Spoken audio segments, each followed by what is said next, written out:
ታዲያስ ተመልካቾቻችን እንዴት አላችሁ? ደግሞ ከስቱዲዮ ወጣ ብለን ክረምቱን ሊያጣፍጥላችሁ የሚችል የክረምት ገጸ በረከት ይዘንላችሁ ለእናንተ ልናስዳስሳችሁ መጥተናል። እንደሚታወቀው የአሁኑ ክረምት በጣም በርካታ ደራሲያን በርካታ የመጽሐፍ ስራዎቻቸውን ለተደራሲያን ለአንባቢያን ያደረሱበት ወቅት እንደሆነ ይታወቃል። ደግሞ ሌላ ተጨማሪ የክረምት ሌላኛው ማሳለፊያ ክረምቱን ሌላኛው አስቦ የሚያስከፋላችሁ ቆንጆ መጽሐፍ በመሃል የተሰኘ መጽሐፍ በጋዜጠኛና ደራሲ እመቤት አብዲሳ አማካኝነት ሊመረቅ ነው። ታዲያኛም ወደ ውስጥ ገብተን ሁነቱ ምን ይመስላል ደግሞ ምን አይነትስ ስራዎች ተካተውበታል የሚለውን ልናስቃኛችሁ ነው። ወደ ውስጥ ገብተን አብረናችሁ የምናይ ነው የሚሆነው። እስከ ፕሮግራማችን ፍጻሜ ድረስ አብራችሁ እንድትቆዩ ጋበዝን። ተከታተሉ።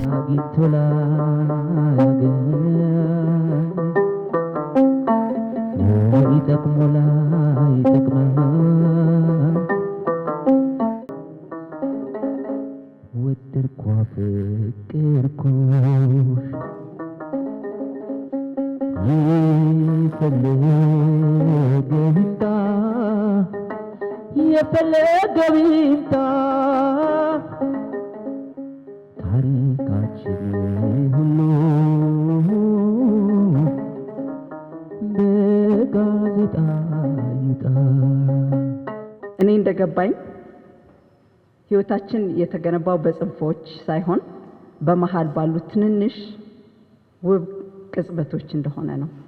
በደስታና በሐዘን፣ በህልምና በውኑ፣ በጅምርና በፍጻሜ፣ በመውደድና በመጥላት መሃል በሚገኙ የሰከንድ ስብርባሪዎች ውስጥ ነው።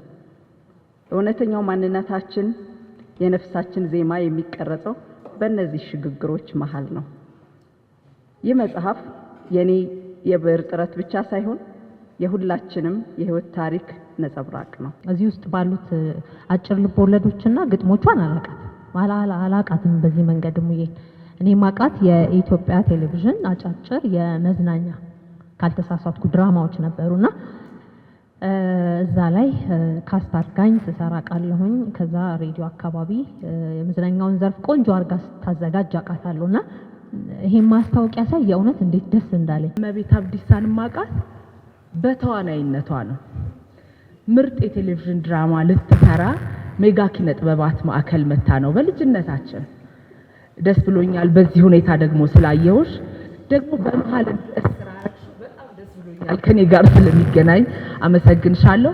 በጣም የምወዳቸው ማከብራቸውን ሰዎች ጭምር ከረጅም ጊዜ በኋላ አገናኝተሽኛል። አመሰግናለሁ። ዛሬ ለእናንተ ግጥም አነባለሁ። ግጥሙ እንግሊዘኛ ነው። My soul will look for you in silent echoes of what might have been. My soul mourns the dawn we never saw begin. If only our paths had crossed in years gone by, perhaps in another life we wouldn't learn to say goodbye.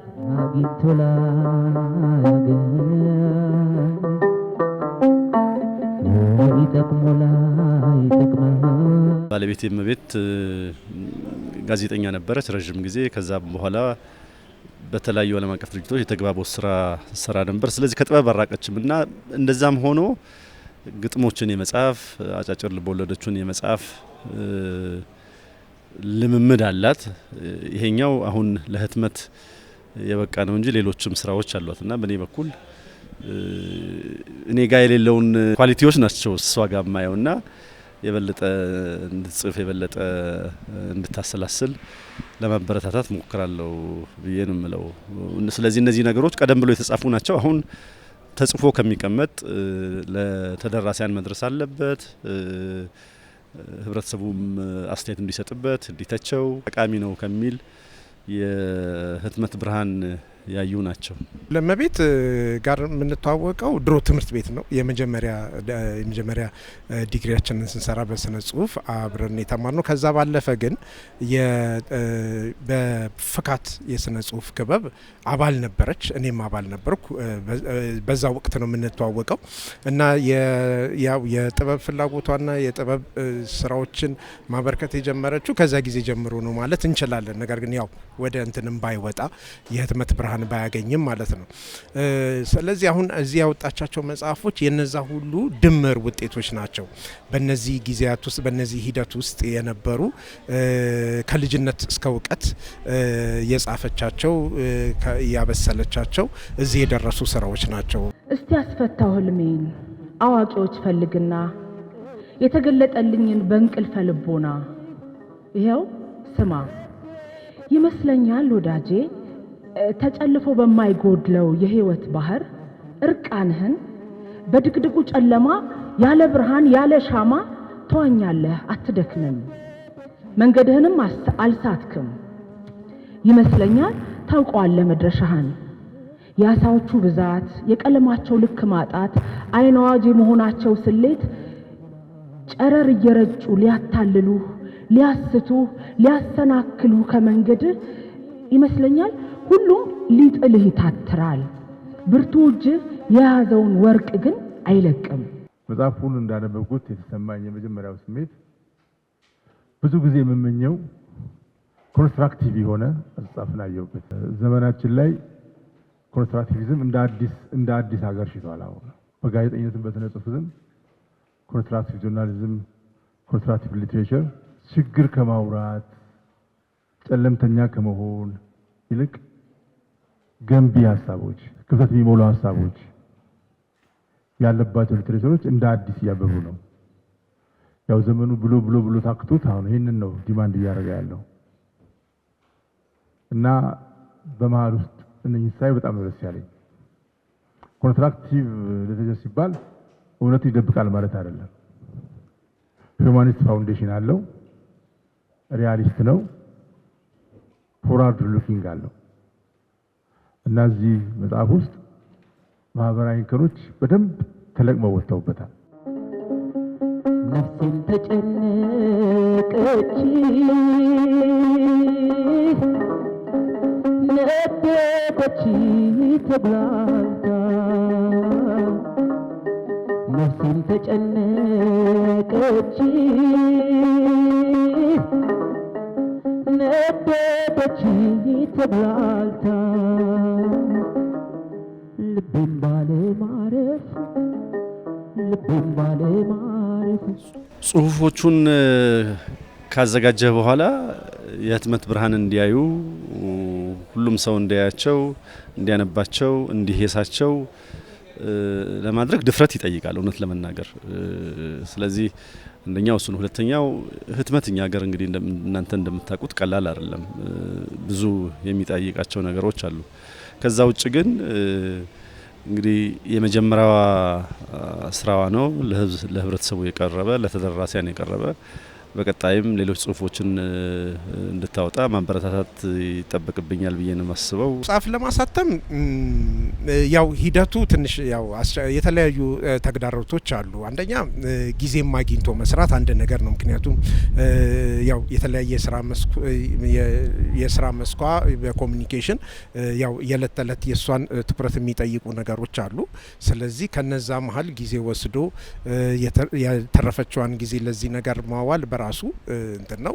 ሌላው አሰባስቦ አደራጅቶ ማቅረብ እና ለህትመት ማብቃት ነው። ለህትመት ሲበቃ ደግሞ የራሱ የሆነ ተግዳሮት አለው። የማተሚያ ዋጋ የወረቀት ዋጋ እየጨመረ የማተሚያ ዋጋ እየጨመረ ነው ያለው። ስለዚህ እነዚህ ራሳቸውን የቻሉ ተግዳሮቶች ናቸው። ከዛ በኋላ ከስር ደግሞ እነዚህ ነገሮች አስተያየት እየሰጠ እንዲበስል በማድረግ ነገር ያው የተሻለ ነገር ማግኘት ይጠይቃል። ስለዚህ በሂደቱ በጠቅላላ አይ ቲንክ ትንሽ ፈተና ይበዛዋል ብንል ይሻላል። ይህንን ፈተና አልፋ የመጀመሪያ ስሯን ማቅረቧ እጅግ የሚያስደስት ነው። ባሌ ናፍቆኛል። ከ4 ዓመት በፊት ባሌ ህመም እየደቋቆሰው እናቴ ደግሞ እርጅና ሲጫጫናት እያየው መሳቀቄ ሲበዛብኝ ለጽዳት ስራዬ የቆጠብኳትን ገንዘብ ላይ ብድር ጨምሬ አረብ ሀገር ሄድኩ። እየሰራሁ የማገኘውን ሁሉ ወደ ባለቤቴና ወደ እናቴ እየላኩ 3 ዓመታት ቆየሁ። ባሌ ከህመሙ አገግሞ ወደ ስራው ሙሉ በሙሉ ቢመለስም ቤታችንን እንዲያድስ የቤት ዕቃም እንዲቀያየር በሚል ተስማምተን ደሞዜን መላክ አላቋረጥኩም። ኮንትራቴ ሲያልቅ ወደ ሀገሬ ወደ ባሌና ወደ እናቴ ልመለስ መሰናዳት ስጀምር አሰሪ በጣም አዘነች። እንድቆይም ለመነችኝ። እኔ ግን ከዚህ በላይ ከትዳሬና ከእናቴ ርቄ መኖር እንደማልችል ስለገባኝ ቆርጬ ተነሳሁ። ግጥሞቿ ውስጥ እንግዲህ እንዳልኩት ስለዚህ ብቻ ማውራት ይቻላል። ለኔ ስነ ግጥም ኤክስፕሬሽን ብቻ አይደለም። ስነ ግጥም ፖለቲክ አይዲያ፣ ፖለቲክ ኢሞሽን፣ ፖለቲክ ፊሊንግ ነው ከምንም በላይ። አለዛ ኤክስፕሬሽን ሲሆን ሲዶ ነው የሚሆነው። ሲዶ ግጥም ዘመናችን ላይ ማት ስለሞላ ገለጥ ገለጥ አድርጋችሁ ማየት ነው።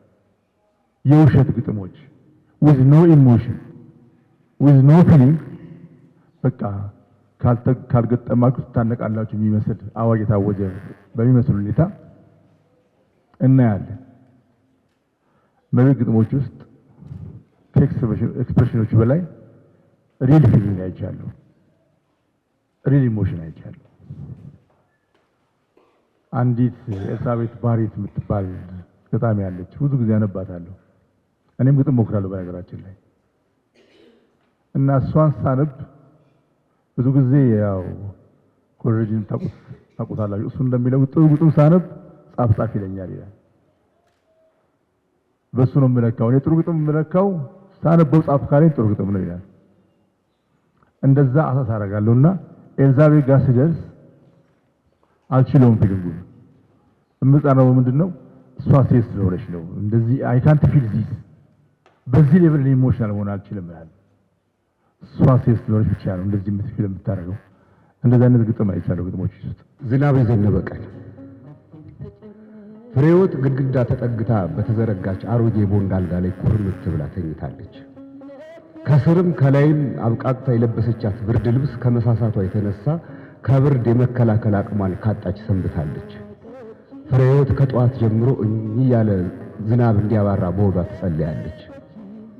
እናቷ እልፍ ብለው ተቀምጠው በዘረጉት እግራቸው ታፋ ላይ እንዝርታቸውን እያሽከረከሩ ጥጥ ይፈትላሉ። የእናቷን እግር ሙላትና የቆዳቸውን ጥራት ስታይ ሁሌም ትናደዳለች። ሴት ልጅ ለአቅመ ዕድሜ ስትደርስ ጡቷ ያጎጠጉጧል፣ ዳሌዋ ሰፋ ይላል ሲባል ሰምታ እንጂ በእርሷ አካል ላይ ይህ ሆኖ አላየችው። ነፍሴን ተጨነቀች ነደደች ተጉላልታ ነፍሴን ተጨነቀች። እርም የእምባዬን ኩሬ ቦይ አትፈልጉለት፣ የሐዘኔን አጥር ካቡን አትነካኩት። እሳቱ ይዳፍን ልቤን አትቆስቁሱት፣ ከቶም አትጠይቁ አትበሉ የታል።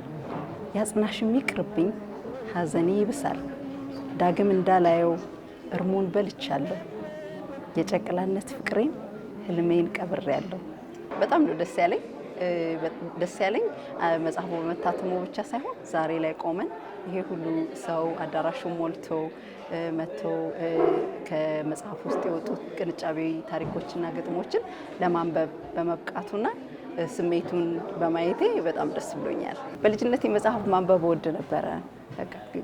በተለይ እንዳሁን መጽሐፍ እንደዚህ ብዙ በማይታተምበት ጊዜ ትርጉም መጽሐፎች ብዙ በነበሩበት ጊዜ በኃይል የማነበው የነበረው እና በመዋዋስ ከጎረቤቶች ከዘመዶች እየተዋዋስኩ ነው የማነበው።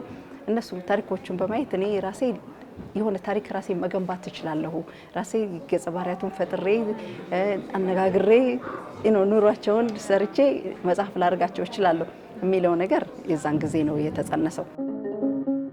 ነፍሴን ተጨነቀች ነደደች ተጉላልታ ነፍሴን ተጨነቀች። እኔ መጽሐፍ ማሳተም አለብኝ ከሚል አልተነሳሁም። እኔ መጽሐፍ ደስ ስለሚለኝ ነው መጽሐፍ ከልጅነቴ ጀምሮ ባገኘሁት ነገር ላይ እጽፋለሁ። ማስታወሻ ደፍተሮቼን ብታይ ግማሹ ወይ የትምህርት ግማሹ የስራ ሌላው ነገር ግን ጽሁፍ ነው ወይ ግጥም ነው ወይ ታሪክ ነው። አሳትመዋለሁ በሚል አይደለም አጀማመሩ ግን እየተጠራቀሙ በጣም በብዛት ቤት ውስጥም ሲቀመጡ በየአቅጣጫው ሲበተኑ በተለይ ባለቤቴ እነዚህ ነገሮች ከሚበታተኑ ሰብሰብ እናድርጋቸው መረጪና ጥሩ የሆኑ እምትያቸውን እናሳትማቸው በሚል በባለቤቴ አነሳሽነት ነው መጀመሪያ የተነሱት። ከዛ ጓደኞቼ በተለይ ህይወት ምሻውና አበረ ሽፈራው ደግሞ እነሱ በጣም እርስ በርሳቸው እየተጋገዙ አንዳቸውን እየገፉ ስራቸው የሚሰሩ ሰዎች ናቸውና የኔንም እነሱ ናቸው በጣም በመገፋፋትና አሁን ባለበት ደረጃ መጽሐፉን ያደረሱት እነሱ ናቸው። ልክ እንዳስተማሪ ዴድላይን ሁሉ ከዚህን ቀን እስከዚህን ቀን ይሄን ያክል ማምጣት አለብሽ በሚል ሁሉ ጊዜ እየሰጡ እስኪ ያደረሱት እነሱ ናቸው። አንዳንዶቹ ተጀምረው ያላለቁ ታሪኮች፣ አንዳንዶቹ ደግሞ ተጽፈው ግን ኤዲት ያልተደረጉ ስለዚህ ሞር ወደ ኤዲት መደረግ ወደሚችሉት ስራዎች ላይ ነው ያዘነበል ነው የተጀመረው። ግማሽ ላይ ደርሰው ኦር ሊያልቁ የደረሱ የተቀመጡትን እነሱን ገና እመለስባቸዋለሁ ግን እስካሁን ድረስ ባሉ አልቀው ታሪኮቹ አልቀው ግን ኤዲት ቢደረጉ ትንሽ ቢታሹ ለመነበብ ጥሩ ናቸው ብለን ያሰብናቸው መረጥናቸው። በተለይ ግጥሞቹ በጣም ብዙ ነበሩ። ከነሱ ውስጥ ቆንጥረን ነው ያነሳ ነው ማለት ይቻላል። ምንም ግን ቴክኒክ አልነበረውም። አመችነቱ ብቻ ይሄ ኤዲት ቢደረግ ጥሩ ነው በሚል ብቻ ነው የመረጥነው። ነፍሴን ተጨነቀች ነደደች ተብላልታ ነፍሴን ተጨነቀች። ግጥሞችና ልብ ወለዶች ናቸው ብዙዎቹ። አሁን ከተነበቡት ውስጥ የተነበቡትን በሙሉ ማለት ይቻላል በጣም ከኔ በጣም ሞዳቸው ሆነው ዝናብ በዘነበ ሰዓት አይ ቲንክ ከዛ በኋላ ራሱ የመጽሐፉ ርዕስ በመሃል ራሱ እዚህ ተቀንጭቦ ባይቀርብም እሱን በጣም ወደዋለሁ። እርማት የሚለው ሀረገወይን ያነበበችው በጣም ጥሩ ነው።